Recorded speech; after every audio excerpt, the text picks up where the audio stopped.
India गठबंधन अभी बात नहीं करेंगे। सपा कांग्रेस 5 राज्यों के चुनाव परिणाम के बाद ही होगा कोई फैसला। इंडिया में सीटों की साझेदारी पर अब आगे की बात 5 राज्यों के चुनाव के बाद होगी। यूपी में मुख्य घटक दल समाजवादी पार्टी पश्चिमी बंगाल और बिहार के सीटों के बंटवारे के फार्मूलों को राज्य में अपनाने पर जोर दे रही है।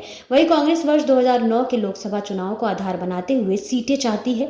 यह मसला अब इंडिया की अगली बैठकों में ही सुलझने की उम्मीद है। मध्य प्रदेश विधानसभा चुनाव में सीटों के बंटवारे की बात न बनने पर कांग्रेस और सपा के बीच रिश्तों में आई खटास जग जाहिर है। कांग्रेस हाईकमान के दखल के बाद भी यह कम या अधिक मात्रा में गाये बगाहे किसी न किसी रूप में सामने आ जा रही है।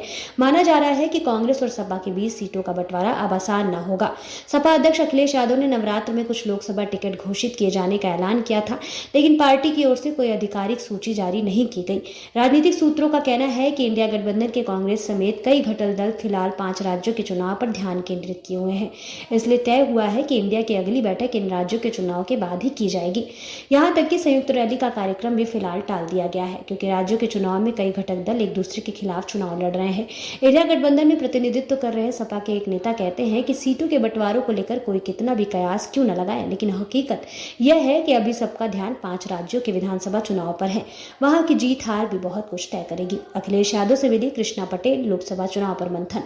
अपना दल की प्रमुख कृष्णा पटेल और उनकी पुत्री व सपा विधायक पल्लवी पटेल ने शुक्रवार को सपा अध्यक्ष अखिलेश यादव से मुलाकात की।